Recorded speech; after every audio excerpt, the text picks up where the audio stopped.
expressive pieces of art. Here's a long and detailed tutorial for creating a vibrant, textured mini canvas masterpiece. Materials needed. 1. Mini canvas. Choose a small size, 2x2 to 4x4 inches for your finger painting. 2. Acrylic paints. Bright, bold colors work best for tiny canvases.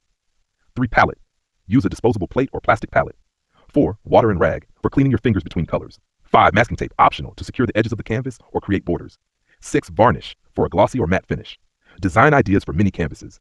Choose a design before starting. Here are some ideas that work well for small surfaces: a vibrant sunset, a floral bouquet, a simple seascape, an abstract piece, a tiny galaxy.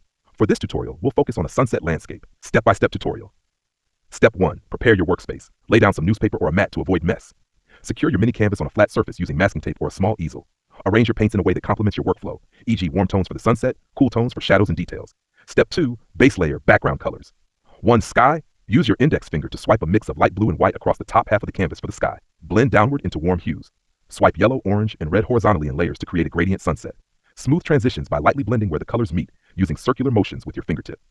2. Ground or water. For land, use earthy tones, brown, green, or golden yellow. For water, swipe shades of blue with hints of purple or pink to reflect the sky. Step 3. Adding horizon details. 1. Sun. Dab a small circle of bright yellow near the horizon with your fingertip. Surround it with orange and white, blending outward for a glowing effect. 2. Mountains or distant trees. Create tiny, jagged strokes along the horizon with darker shades like brown or green using your pinky finger.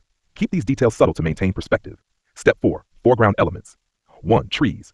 Use the side of your pinky to swipe vertical lines for trunks. Dab various shades of green above these lines with your fingertip for leaves. Layer darker greens first, then lighter greens for highlights. 2. Flowers. Dab bright colors like red, yellow, or purple on the ground using the tip of your pinky or index finger. Add tiny green dots around the flowers for foliage. 3. Grass. Drag the tip of your index finger upward in short strokes with green paint. Add highlights with a lighter green or even a touch of yellow.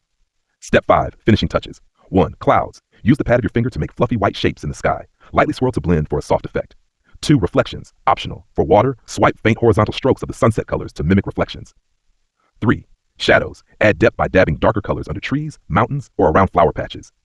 Step 6. Clean edges and drying. Carefully remove any masking tape to reveal clean edges. Let your mini canvas dry completely before handling or applying varnish. Tips for finger painting on mini canvases. Use your nails for fine details. This is especially helpful for sharp edges like blades of grass or branches.